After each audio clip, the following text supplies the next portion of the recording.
If your students play the dance of Iscariot, do they have to play off the string?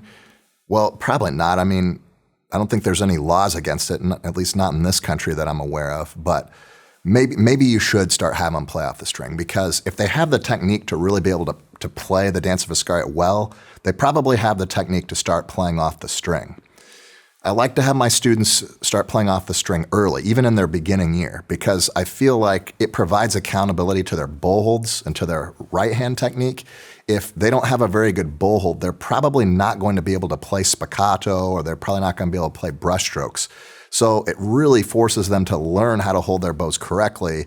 Otherwise, they just make a mess out of the off the string technique. If you want ideas on how to stage off the string playing, Season 1, Episode 7, I have a bunch of videos in there where you can get some ideas about how to do that successfully in your classroom and get them going to play off the string so that they can have that accountability to the bow hold.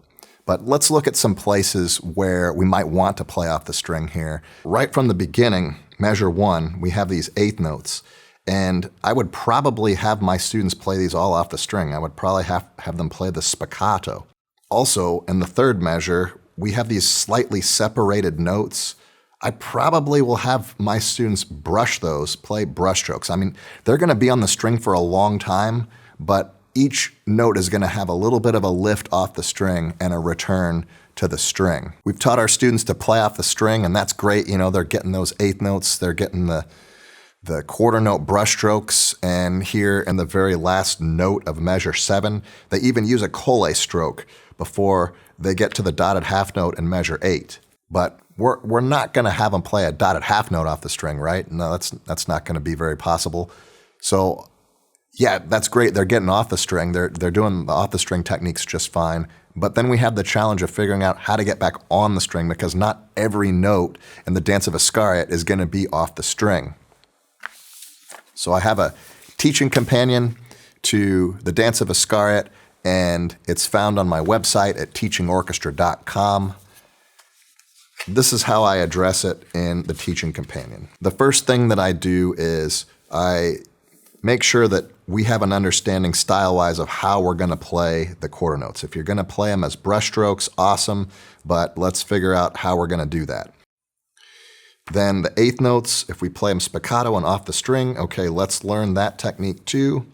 But then how do we get on the string and off the string? So I have this exercise right here where we play and set. We play on beats 1 and 3, and we set on beats 2 and 4. And there are a couple of places in the dance of Iscariot that have this technique, but ultimately we're going to have to convert this technique into something like this, where we have mixed bows of on the string and off the string. Now, even if these quarter notes are brush strokes, we still have to set the bow before we brush. So we kind of slow the technique down and stage it until they're ready to be able to play a down bow brush stroke, 2 spiccato eighth notes, and then set the bow again for beat 3 here. You don't have to do this at quarter note equals 148 the very first time. In fact, you probably shouldn't. You should slow it down to where they can actually do the techniques right and then gradually increase the tempo.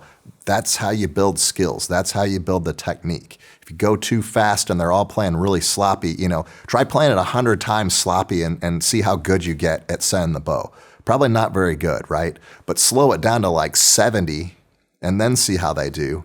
Well, that might be a lot more helpful. If you use the teaching companion, don't use it like you do with your method books. You don't just play like, okay, here's line 3, okay, now here's line 4. No, take a line and work on that line and do it again and do it again and try to make it better each time or faster each time. This isn't like the Michael Allen daily warm-ups where you just start at measure 1 and you run the whole thing through while you go get a cup of coffee. Like that's not what you want to do here. You want to be in the room with them, and you want to be holding them accountable to the technique that you want them to use. And you can hold them accountable to each other too. You can use your peer-to-peer coaching. Have the inside players play it first and have the outside players watch them and give them comments, give them some critiques on how they can make it better. And that way they're being held accountable and they're not just going through the motions.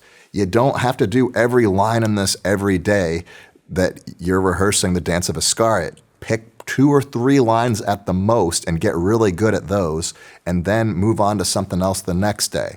If you have them, just woodshed this stuff every single day, they're going to get bored. So, use it sparingly, but use it effectively. One thing that you might notice about the teaching companion is that a large amount of it is right hand only. It's just bow work. All right, we don't even put down any fingers at all until the very last page of the score. We start doing finger tappers.